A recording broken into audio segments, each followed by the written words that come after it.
para la discusión pública del tratamiento que hacen los medios de comunicación, agencias de noticias u organismos nacionales y supranacionales sobre la comunicación misma, ya sea en términos conceptuales o instrumentales. Esto aclarando que Infocom es una propuesta un tanto particular, en el sentido que es un observatorio que habla o informa y produce y analiza el tratamiento que hacen los propios medios sobre la comunicación en sí misma, sobre temáticas vinculadas a la comunicación y la importancia o no que se les da en los distintos medios. Bueno, Infocom nace como una propuesta desde la sociedad civil, hoy, como decía, canalizándose desde el Grupo Medios y Sociedad. Tiene como principal característica el portal de información y comunicación en Uruguay, infoicom.org.uy, que es el que está mostrando Walter ahora. Está organizado bastante esquemáticamente en su diseño, tiene a la izquierda arriba, está organizado con temas cabecera, que son los que aparecen ahí, desagregado en subtemas, que son diversos y variados, que sería un poco aburrido enumerar uno por uno. Y en la portada principal del sitio lo que pueden ver son las noticias principales que, a nuestro criterio, son las de más trascendencia día a día. El criterio de selección es muchísimo más cuantitativo que cualitativo. Lo que se publica lo que se publica en el portal es básicamente o todo lo que los distintos medios o agencias publican electrónicamente, los contenidos web de esos medios. Se publica todo lo vinculado a temáticas de comunicación, ya sea páginas de diarios, semanarios, revistas, televisión, radio. Como decía, ahí están los distintos temas cabecera, desagregados en subtemas. Este observatorio también cuenta, ahí lo pueden ver un poco más abajo, con una agenda propia, que es la denominada Agenda Uruguay. Bueno, ya me quedan 5 minutos. Agenda Uruguay que se distribuye obviamente vía electrónica, con una lista de distribución bastante amplia y que está destinada fundamentalmente a investigadores y académicos del área específica de la comunicación y también a profesionales de la comunicación. Esta agenda subsidiaria del portal, y bueno, desde el punto de vista cualitativo, lo que intentamos hacer en su momento, durante 2 años, básicamente desde mediados de 2007 a mediados de 2009, es contar con producción de contenidos propia, que bueno, por distintos motivos, sobre todo presupuestales, no pudimos seguir desarrollando. Lo que intentamos en ese momento fue generar una agenda propia de temas que nos interesaba cubrir desde una perspectiva periodística, y bueno, eso hicimos, subiendo contenidos multimedia que bueno, también pueden conseguir o ubicar desde allí, desde el portal. Básicamente esto, y no quiero explayarme más, un aporte a lo que intentamos hacer desde Infocom es un aporte más a una discusión pública que hoy está siendo emergente, por suerte, en el país, que es lo vinculado a políticas de comunicación y cómo tratan los mismos medios estas temáticas. Nada más. Muchas gracias.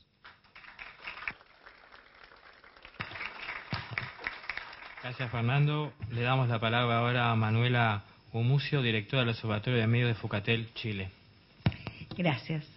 Estaba pensando que en realidad de cada una de estas experiencias podrían ser un observatorio, o todas juntas un observatorio, porque nosotros como observatorio chileno, digamos, Observatorio de Medios Fucatel, pertenecemos a la red de observatorios latinoamericanos, que se creó como el 2005, 2006, una cosa así, y en realidad ahí se juntan un montón de observatorios muy distintos. O sea, un observatorio en realidad puede constituirse y elegir como temática acciones muy diversas, estudios, monitoreos muy diversos. En ese observatorio, en realidad, en esa red de observatorio, que está bastante desactivada este último año, y donde en realidad, yo, desde mi punto de vista por lo menos, nunca pudimos tener una acción conjunta, porque nos posicionamos de manera muy apolítica, esa es la verdad. Entonces no hubo nunca pronunciamientos sobre la región, etcétera. Como que eran unos encuentros para compartir lo que cada uno hacía, que era muy diverso. Está el observatorio peruano que hace veeduría, que hace mucho monitoreo y que además hace mucha educación a los medios, hace iniciativas en los niños, etcétera.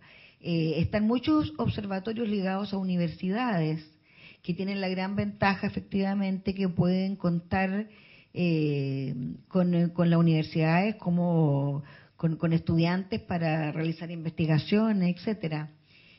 Otros que están dedicados exclusivamente al tema de la profesión de periodista, del ejercicio de la profesión, etcétera. Bueno, y nosotros voy a contar levemente nuestra experiencia, que no sin ninguna pretensión que sea modelo para nadie, pero la verdad es que teníamos muy pocos medios y que estábamos actuando, además, y eso es muy importante, en un país donde es bastante grave la situación de los medios, donde efectivamente existen en la prensa escrita solo dos grandes conglomerados, el Mercurio y Copesa, a quienes pertenecen casi todos los medios escritos, donde todas las iniciativas de medios escritos nuevos fracasaban, donde además se dejó morir los medios que habían tenido un gran rol durante la dictadura.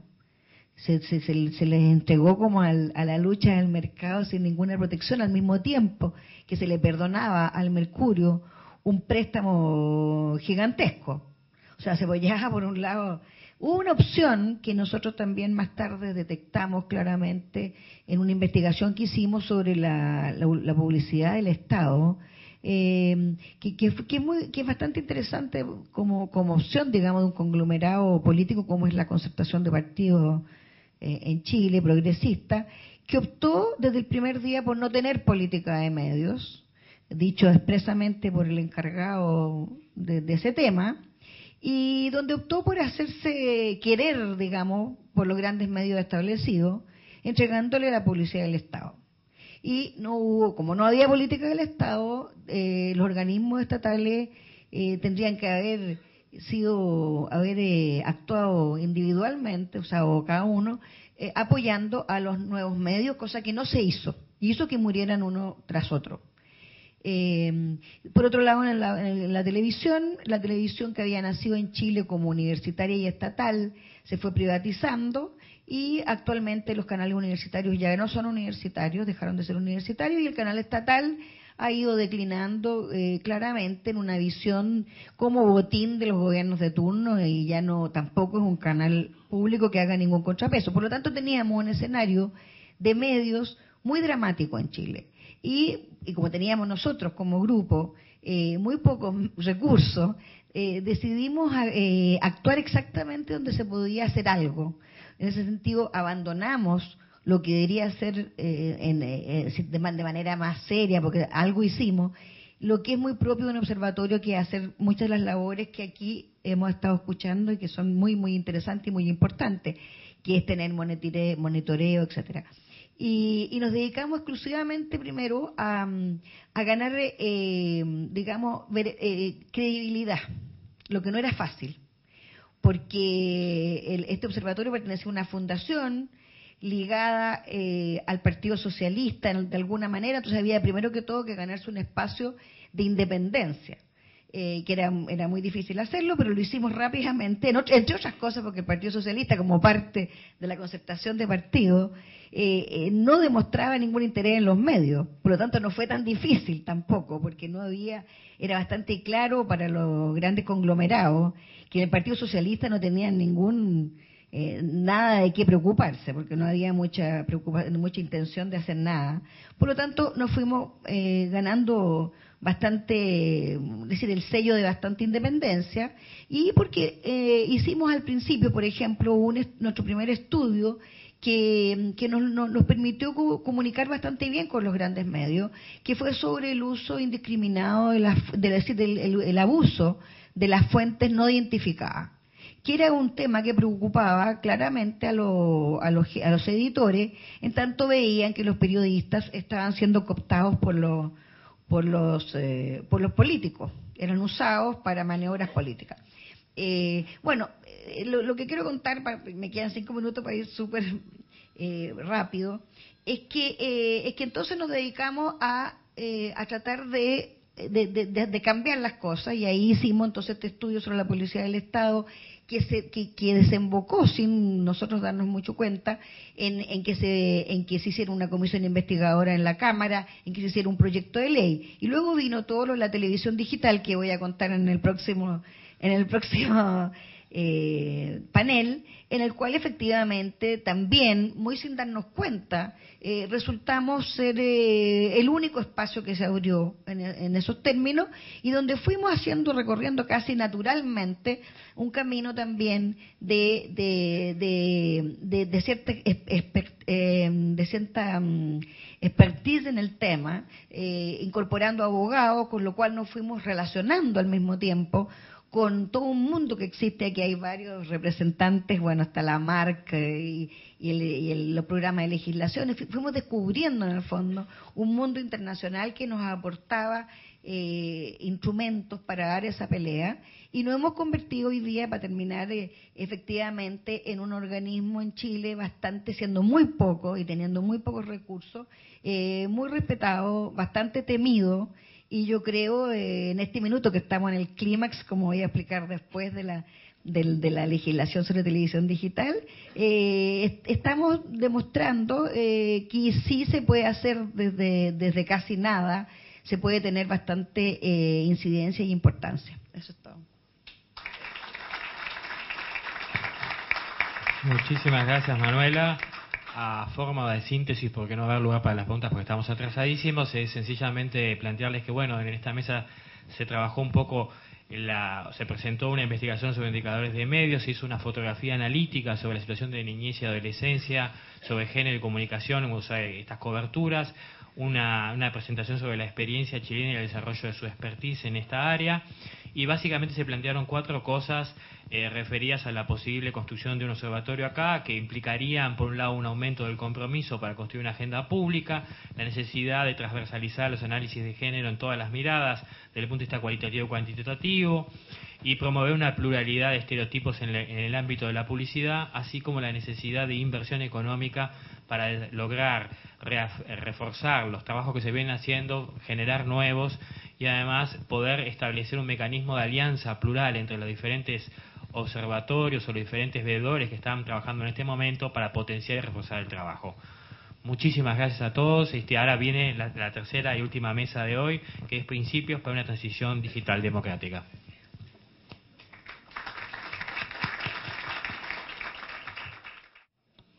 Bueno, buenos días. Mi nombre es Daniel Lema, soy presidente de la Asociación de la Prensa Uruguaya. Bueno, bienvenidos a la última mesa de este seminario. La mesa se llama Principios para una transición digital democrática. Les recuerdo a los panelistas que tienen 10 minutos. Vamos a tratar de ceñirnos a ese tiempo porque a la 1 hay que entregar el lugar. Así que vamos a arrancar con el doctor Edison Lanza, que va a hablar en nombre de la Coalición por una Convención Democrática y realizará la presentación de una propuesta de la sociedad civil para una transición a la televisión digital que respete estándares de diversidad, pluralismo y transparencia. Bueno, gracias Daniel. Buenas tardes casi para todas y todos. Gracias por quedarse hasta el final. Prometemos que este es el plato fuerte, vamos a hacerlo en todo bombo. Y aprovechar que la verdad la coalición nunca había hablado con tanto público. Esto genera una satisfacción a todos los que hemos trabajado en este proceso. Voy a aprovechar, ya que tenemos tanto público, para explicarles un minuto antes de ingresar en el objeto de esta presentación, quiénes integran esta coalición y por qué elegimos el Día de la Libertad de Prensa para convocar a este foro y presentar esta propuesta. La coalición está por cumplir un año. La verdad que no tenemos la fecha exacta, pero por esta fecha el año pasado convocábamos a varias organizaciones a trabajar para aportar a una política de comunicación democrática a partir de, bueno decirlo, la posibilidad que se abrió desde el sistema político para empezar por fin a discutir temas como una posible ley de servicio de comunicación audiovisual, una ley de telecomunicaciones y la generación de una política pública de Estado en este tema. Las organizaciones que ustedes van a tener en este librito, que resume los aportes de la coalición, que ha hecho la coalición este año de trabajo, son la Asociación de la Prensa, el Grupo Medios y Sociedad, el Centro de Archivos y Acceso a la Información Pública, CAINFO, Cotidiano Mujer, la Sociedad Uruguaya de Actores, la Red Especial Uruguaya, el Colectivo Ovejas Negras, Mujer y Salud en Uruguay, MISU, la Comisión Nacional de Seguimiento Mujeres, la Agrupación de Trabajadores de TV Ciudad, la Licenciatura de Ciencias de la Comunicación de la UDELAR, la LICOM, Colectivo Árbol, Teatro El Galpón, Consumidores y Usuarios Asociados, Cuba, Federación Uruguaya de Teatros Independientes, FUTI, Asociación Mundial de Radios Comunitarias, AMARC, la Agencia de Comunicación de Niñez y Adolescencia, Voz y Voz, el Abrojo, el Comité de los Derechos del Niño de Uruguay, Causa Común, CERPAC y el Sur, el Observatorio de Políticas Públicas de Derechos Humanos del Mercosur, Idas y Vueltas, Atabaque, Institución Federada Afroumbandista del Uruguay, la Barca del Sur. Ustedes dirán cómo hicimos para ponernos de acuerdo en unas cuantas cosas estas organizaciones, pero la verdad que ese milagro ha ocurrido hasta ahora. Y segundo, saludar en el Día de la Libertad de Prensa a los periodistas, a los creadores, a los realizadores, a los panelistas que están aquí presentes, a los ciudadanos en general que ejercen la libertad de expresión. Este es el único evento que se hace hoy en Uruguay en el Día Mundial de la Libertad de Prensa y la Libertad de Expresión. Y bueno, llama un poco la atención cuando hay algunos sectores que solo se acuerdan de esta libertad cuando ven que algunos de sus intereses en realidad pueden ser afectados. Creo que esta es una muestra de que estas organizaciones, cuando proponen una política pública para este tema, no están proponiendo la censura, todo lo contrario, están proponiendo más garantías para el ejercicio de la libertad de expresión. Y bueno, finalmente entrar en esta, más que una propuesta, es de algún modo un disparador que estas organizaciones que les mencioné de la coalición quieren presentar a la hora de discutir este tema. No es casual vincular para nosotros la libertad de expresión con la transición a la televisión digital, dado que la televisión digital, como el espectro radioeléctrico, como el cable, como el papel, como Internet, son soportes para el ejercicio de la libertad de expresión y por lo tanto entendemos que están de algún modo íntimamente vinculados. Y es apenas una propuesta porque la idea es que a partir de hoy, de todos los aportes que se hagan y que se están haciendo en este foro y a partir de la consulta pública de este documento que hoy estamos presentando, el resto, digamos, de la sociedad civil, que evidentemente puede no estar representada por este grupo de organizaciones, también puede aportar, así como académicos, como expertos independientes, porque obviamente esta es una construcción colectiva y, digamos, no creemos tener aquí la solución para este complejo tema. Bien, lo primero que el documento de algún modo dice es que esta es una nueva oportunidad para la comunicación en Uruguay. Es una nueva oportunidad para ese objetivo tan proclamado pero tan poco buscado de tener un sistema de medios más diverso, más plural y más democrático. Y para nosotros este cambio no es meramente un cambio tecnológico de esas famosas dos letras HD, que digamos para un sector de los medios es aparentemente el único cambio que se está presentando, o sea, tener una mejor definición en pantalla, tener una mejor calidad. Ese sí es un aporte importante de la digitalización, sin duda, pero no es ni por asomo el único. Por varias razones nos parece que entonces este debate debe ser abierto y público y por ello este foro con este marco público nos parece un buen comienzo, un buen punto de partida. Y digamos, una de las cuestiones que la coalición ve con preocupación es que evitar, digamos, que estas posibilidades de cambio sean neutralizadas por los grandes operadores que de algún modo tienen el oligopolio en el mercado, son dominantes en ese mercado. No es una propuesta contra contra esos actores, ni mucho menos ni contra esos operadores. De hecho, en el Comité Técnico Consultivo que trabajó el año pasado para la elaboración de una ley de servicio de comunicación audiovisual, compartimos la mesa de diálogo con esos sectores y tuvimos posiciones de acuerdo y posiciones en las que obviamente no estábamos de acuerdo, pero sí creemos que este es un tema que, digamos, en esta nueva oportunidad de cambio hay que ponerlo arriba de la mesa. Es decir, hablarlo de una vez por todas, sin complejos y sin el efecto silenciador que muchas veces nos apareja a quienes tratamos de plantear este tema. Para nosotros, la digitalización con la posibilidad, digamos, de ese dividendo digital que va a generar la fragmentación y los aspectos técnicos de la digitalización, en los cuales no voy a introducirme, genera un dividendo que permite nuevas asignaciones de espectro. O sea, no es un cambio automático por el cual los que ya están instalados en el mercado simplemente van a cambiar sus equipos y van a tener ya una nueva edición o emisión o transmisión, sino que va a haber más espectro para adjudicar y la alerta que la coalición quiere poner es que no nos puede ocurrir lo mismo al Uruguay como país, a la nación, no nos puede ocurrir lo mismo que pasó en la década del 90 cuando se asignaron decenas de radios FM en forma directa, discrecional y por abajo de la mesa, ni cuando se asignó el cable, que digamos ya la historia ya está escrita y ya la conocemos, donde finalmente se reforzó la concentración de los grupos que ya estaban en el mercado. En general ese fue el resultado, ¿no? Entonces, ¿cuál es a nuestro juicio la propuesta y la solución? No es reinventar la rueda y algo que hay mucho camino hecho en esta materia y creemos que hay que aplicar en Uruguay los estándares internacionales de libertad de expresión y diversidad cultural y de una vez por todas, cuando estamos justamente a punto de tener una nueva asignación de espectro, aplicar la máxima esa que tantas veces repetimos, la frecuencia, las ondas son un patrimonio común de la humanidad y no se pueden adjudicar como si fueran un botín de reparto para intereses particulares o políticos.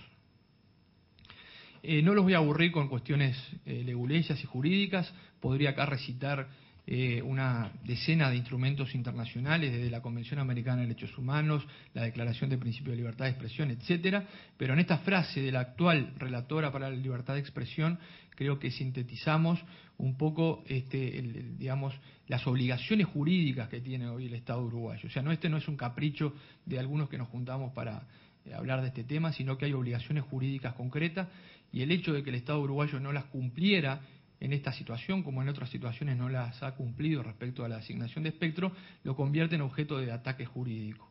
Entonces, la relatora decía, los estados tienen la obligación de reconocer y facilitar el acceso en equidad de las propuestas comerciales, sociales y públicas de radio y televisión, tanto al espectro radioeléctrico como al nuevo dividendo digital. Entonces, esta frase muy reciente se refiere concretamente al tema que estamos hablando. Estas obligaciones están siendo observadas, obviamente, por la sociedad civil y por el Sistema Interamericano de Derechos Humanos. Por lo tanto, la propuesta es, y corolario de todo esto que decíamos, no a la asignación directa. O sea, el Estado está impedido, creemos que constitucionalmente y también de acuerdo al Sistema Interamericano de Derechos Humanos, está impedido de asignar espectro en forma directa a los mismos jugadores y así, de algún modo, reforzar la concentración. Los procesos que se abran a partir de ahora, que son obviamente potestad del Estado, creemos que deben ser competitivos, abiertos, reglados y transparentes. Otra vez, no nos puede ocurrir lo mismo que en las décadas pasadas.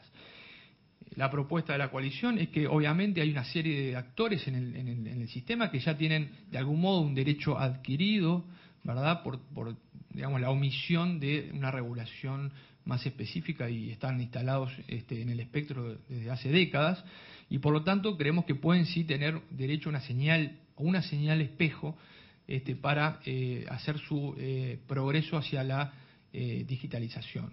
Pero todo lo que sea más allá de esa señal espectro, o sea, de esa señal espejo, la que le va a permitir tener lo que hoy tiene digamos, en la tecnología digital, debería tener o pasar por un proceso competitivo, abierto y transparente. Otros principios que creemos que se deben aplicar en la marcha de este proceso. Primero, y reafirmar la necesidad de una ley de servicio de comunicación audiovisual. O sea, creo que hoy se han explayado varios panelistas al respecto, y creo que es hora de decirle al sistema político, bueno, basta ya de eludir este tema, es decir, vamos a discutirlo con madurez, con apertura y a partir de un trabajo que hizo la DINATEL, la propia Dirección Nacional de Telecomunicaciones, y el Comité Técnico Consultivo, que son aportes donde creo que quedó probado que es el diálogo, la apertura y la transparencia en este tema permite discutirlo civilizadamente sin que existan esas guerras intestinas que a veces se ponen como ejemplo. La revolución digital entonces demuestra que ahora vamos a tener más frecuencias, más contenidos, más canales, y por todo lo que vimos en el panel anterior del observatorio, necesitamos una ley de servicio de comunicación audiovisual que de algún modo regule la participación ciudadana, la asignación de espectro y los derechos que están en juego en las plataformas y en la comunicación. Transparencia y consulta pública. Otra vez, creemos que este proceso necesita de la necesaria consulta pública a la sociedad en su conjunto, porque la transición a lo digital va de algún modo a revolucionar y a determinar también la convergencia y el futuro de las comunicaciones, y por lo tanto nos parece que debe haber un proceso en el cual la sociedad tenga algo para decir al respecto. Poner límites a la concentración. ¿Qué sucedería si seguimos agregando frecuencias a los que ya tienen frecuencias? Hoy el 100% de las señales de la televisión abierta privada las controla directa o indirectamente los tres grandes de la televisión. Digo directo e indirectamente porque si no tienen en Montevideo ya sabemos lo que tienen asignado de espectro, y en el interior donde no lo tienen directamente asignado, como sucede en Colonia, en Maldonado, en Rocha, lo tienen a través de la red de televisión RUTSA, ¿no? La red uruguaya de televisión a color, que de algún modo les permite dominar los contenidos. El 90% de los contenidos son de los tres, esto lo digo a nivel nacional, no solo de Montevideo, pertenecen a los mismos actores, y el 70% de la audiencia nacional la concentran estos actores. Entonces, la pregunta es, ¿el Estado va a reforzar ese poder concentrado privado? ¿Vamos a afectar la democracia de la Constitución? Todos sabemos, hay ejemplos en otros países, qué sucede cuando se concentra los medios de comunicación en una o pocas manos. Finalmente, los principios que creemos que deben informar esta transición a la televisión digital. Creemos que debe ser gratuita, es decir, una vez que las señales estén en el aire, deben ser gratuitas y no codificadas o pagas. Debe haber un canon, una contraprestación por el uso del espectro, o sea, es un bien público. Yo creo que los actores que ya están asentados en el mercado han gozado de más de 50 años prácticamente sin pagar ninguna contraprestación por ese uso de espectro. Hoy lo decía un jerarca de la actual administración, si a los pobres se les exige una contraprestación para recibir una pequeña asignación del Estado, ¿qué decir de estos actores que han tenido el privilegio de desarrollar su proyecto empresarial sin el pago de ningún tipo de contraprestación? Y bueno, finalmente, acceso universal a la nueva tecnología, digamos, los elementos tecnológicos que se necesitan para recibir y para dialogar a través del espectro y de la digitalización, sean de algún modo subsidiados o gratuitos para los sectores vulnerables. Hay otra serie de principios que importan a las organizaciones de la coalición, como asegurar el acceso a las personas con discapacidad auditiva y visual, la protección obviamente de niños, niñas y adolescentes, los límites en la emisión de publicidad. Nuevamente esto nos remite a una ley. Hasta que no tengamos una ley que regule la colisión de derechos como la libertad de expresión, el honor, la intimidad, el derecho de propiedad, etcétera, va a ser muy difícil avanzar en estos temas. Por eso nuevamente reafirmamos la necesidad de la ley. 3 sectores en la comunicación: la asignación para medios públicos y el fomento de la televisión comunitaria. Nuevamente, como se decía hoy, con el aire solo no alcanza. Y si de algún modo hay una larga historia de privilegiar a determinados actores e incluso incentivarlos con créditos blandos, perdona tutti de deudas, etcétera, si tenemos una historia en ese sentido, creo que eso es hora de equilibrar hacia los otros sectores y de algún modo facilitar desde el Estado una inversión para que la televisión comunitaria, que es cara y que es compleja para las organizaciones sociales de instrumentar, digamos, pueda llevarse a cabo en la práctica y en la realidad y no quede solo en una asignación de espectro que luego nunca se ocupe y que sea una suerte de terreno baldío digital. Bueno, muchas gracias a todos.